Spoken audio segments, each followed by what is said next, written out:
Hai YouTubers, di zaman modern banyak yang mengira kalau perang tidak akan terjadi. Namun serangan Rusia ke Ukraina mematahkan hal itu.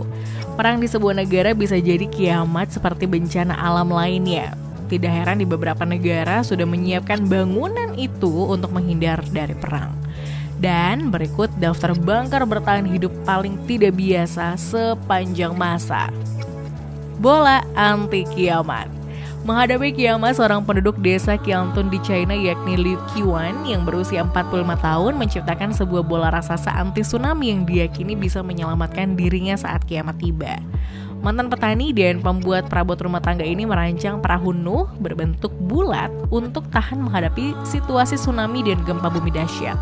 Bola raksasa itu dibuat dari bahan glass fiber yang melapisi kerangka baja.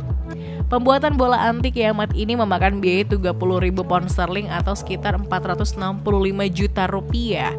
Bola ini dilengkapi tangki oksigen, makanan, dan air bersih. Menurutnya, bola tersebut akan tahan meski dihantam gelombang laut setinggi 1000 meter. Ini seperti bola pingpong. Kulitnya mungkin tipis tapi bisa menahan banyak tekanan. Bola ini dirancang untuk menampung 14 orang.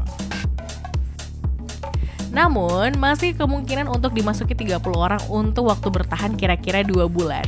Liu menjamin orang dalam bola raksasa ini bisa hidup beberapa bulan di kutub utara atau selamat tanpa membeku atau setidaknya hanya sedikit merasa kedinginan. Salah satu bola raksasa ini malah dilengkapi dengan perabot rumah tangga seperti meja, tempat tidur, bahkan dindingnya dilapisi kertas hias bermotif bunga. Liu mengatakan idenya membuat bola raksasa ini muncul setelah dia menonton film yang fenomenal tahun 2012 dan terinspirasi ramalan kiamat Maya yang mengatakan dunia akan berakhir di 21 Desember tahun 2012.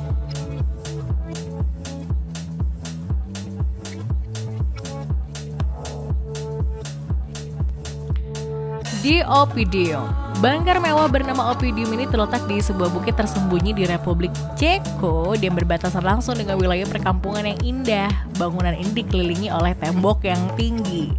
Dari udara yang terlihat cuma sebuah komplek perumahan biasa. Namun jauh di bawah tanah di sanalah bunker ini berada.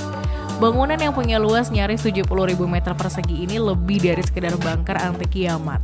Oppidum adalah real estate dengan tingkat keamanan paling tinggi di mana para pengunjung yang ada di sana tetap dapat bermewah-mewah meski dunia tengah dilanda bahaya mengerikan.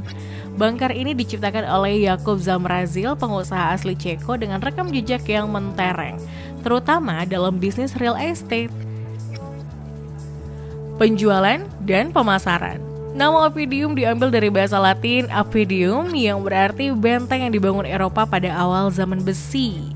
Para calon penghuni dapat memasuki bunker perlindungan ini dengan cara melewati sebuah pintu berlapis baja yang sangat tebal. Wilayah bunker ini dilindungi oleh berbagai sistem keamanan tingkat dewa, mulai dari tembok yang tinggi, sensor pendeteksi, hingga teknologi pertahanan otonom, serta fasilitas komunikasi super canggih yang dapat dengan mudah menjangkau dunia luar. Begitu masuk ke level bawah bunker ini, sang pemilik mengklaim bahwa para penghuni dipastikan dapat terisolasi dan terlindungi dari ancaman perang, penyakit, bencana alam, hingga ancaman lain seperti teroris, nuklir, bahkan ancaman lain yang terinspirasi dari cerita fiksi seperti zombie. Ada alasan kenapa hanya orang super kaya yang mampu tinggal di tempat ini, itu karena tempat ini punya fasilitas ultra mewah yang disediakan khusus untuk memanjakan para penghuni di dalamnya. Ada spa, kolam renang, ruang konferensi, sinar mentari buatan, perpustakaan, bioskop, hingga segudang fasilitas mengenakan lainnya. Kabarnya mereka juga bakal merancang sebuah kubah private yang akan dijadikan untuk tempat penyimpanan karya seni, barang antik, hingga benda berharga lainnya. Fasilitas yang kelewat mewah untuk sebuah bunker kan? Sebagai bentuk antisipasi dari petaka yang lebih kecil seperti bencana yang disebabkan oleh manusia atau matinya sumber listrik dalam waktu yang sangat lama, bunker ini juga bakal menyediakan akomodasi jangka panjang bagi para penghuninya hingga 10 tahun ke depan. Pihak Oppidum juga telah menyediakan stok makanan dalam jumlah luar biasa. Banyak yang pastinya ada air minum lengkap dengan alat penjernih air, perlengkapan medis, ruang operasi, serta jaringan komunikasi eksklusif ke luar bunker. Bunker Oppidum dibangun di Republik Ceko lantaran negara ini berada di Eropa Tengah dan dikelilingi oleh pegunungan yang membuatnya aman sekaligus tersembunyi. Wilayah ini juga jarang menjadi target agresi oleh negara lain maupun teroris. Diprediksi sebuah polemik dunia yang tengah bergejolak tak bakal melibatkan negara ini atau setidaknya menjangkau area bunker. Tak mengejutkan ketika fakta mengatakan bahwa konstruksi Ovidium telah dimulai sejak tahun 1984 hingga tahun 1994, atau ketika Perang Dingin tengah mencapai titik didih. Bunker ini dibangun atas kesepakatan dan hasil patungan antara negara ini yang dulunya bernama Cekoslowakia dengan Uni Soviet. Pada saat itu keamanan global memang sedang tidak stabil dan penggunaan senjata pemusnah massal sudah santer digaungkan sama halnya seperti sekarang ini. Hull Survival Condo. Bunker anti nuklir dengan berbagai fasilitas untuk tetap menjaga kehidupan berlangsung pun dibangun. Salah satunya oleh Larry Hull tahun 2008 yang telah membeli bekas silo rudal milik Amerika Serikat. Bangunan bawah tanah yang awalnya dibuat untuk penyimpanan dan peluncuran senjata nuklir tersebut dibeli dengan harga $300.000 Amerika atau sekitar 4,4 miliar rupiah. Lalu Hull mengubahnya menjadi apartemen untuk orang-orang yang khawatir tentang kiamat dan tentu memiliki banyak uang untuk membayarnya. Penampungan ini dipersiapkan untuk menahan bencana dari epidemi virus hingga perang nuklir. Proyek yang disebut sebagai Hull Survival Condo berlokasi di Kansas dan menghabiskan biaya $20 juta Amerika atau 292 miliar rupiah untuk membangun dan mengakomodasi sekitar 12 penghuni. Bangunan dilengkapi dengan toko makanan, perikanan, kebun, kolam renang, dan fasilitas mewah lainnya. The Survival Condo Project bukanlah pengembangan kondominium biasa. Dia berada dalam sebuah silo rudal yang dibangun selama puncak Perang Dingin.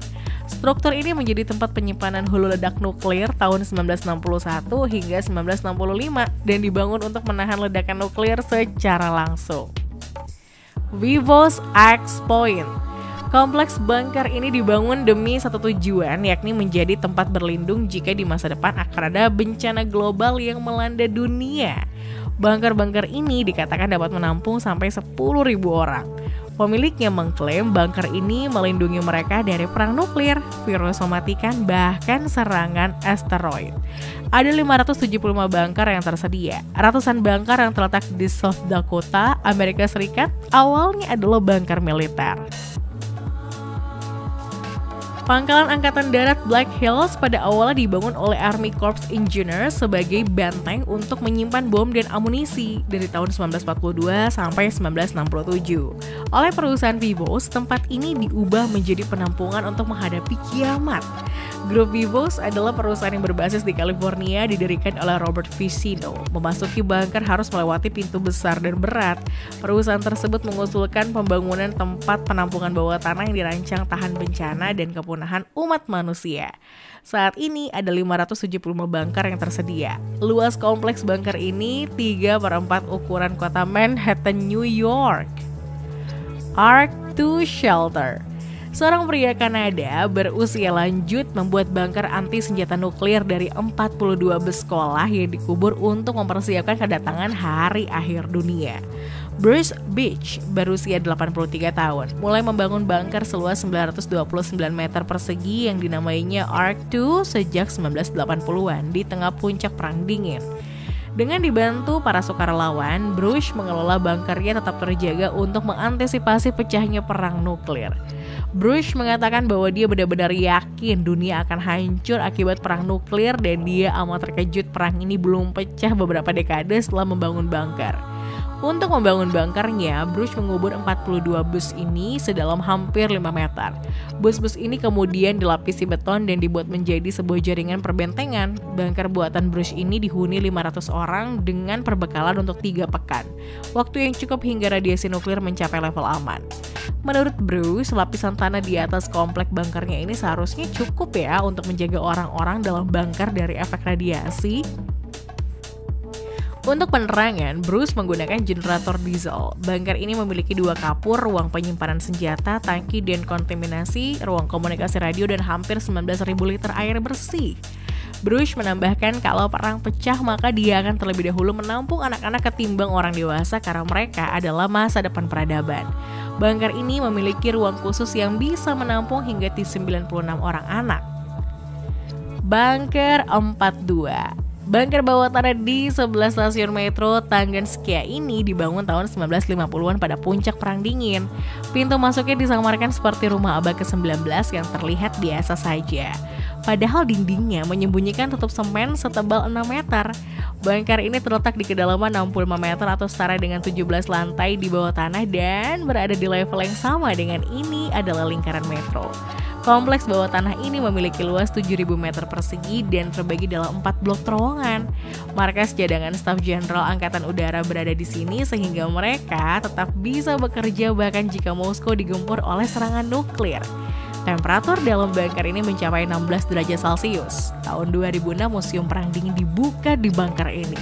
Ini adalah museum interaktif di mana pengunjung dapat mencoba seragam militer era Soviet, memegang senjata, mengeksplor bekas terowongan rahasia dengan menggunakan helm dan baju pelindung, menjajal radio telegraf dan bahkan meluncurkan hulu ledak nuklir dengan menekan tombol merah yang terkenal. Bunker Stalin. Bunker Stalin terletak di dekat stasiun metro Izmailovskaya. Pembangunan ini dilakukan tahun 1930-an dan dirancang untuk menjadi markas cadangan Tentara Nasional Uni Soviet di bawah pimpinan Yosef Stalin di Samara, Rusia. Bunker ini terhubung dengan Kremlin oleh terowongan bawah tanah sejauh 17 km. Pada masa awal Perang Dingin Kedua, tepatnya di akhir November hingga Desember tahun 1941, Stalin bekerja dari sini. Di bunker inilah ia mengambil keputusan untuk tidak mengabaikan Moskow dan melindunginya mati-matian. Tahun 1996, bunker ini diubah menjadi museum dan dibuka untuk pengunjung. Bunker ini sendiri tergolong kecil dengan hanya memiliki beberapa ruangan esensial seperti ruang konferensi, ruang istirahat, kantor jenderal, gudang, serta ruang makan.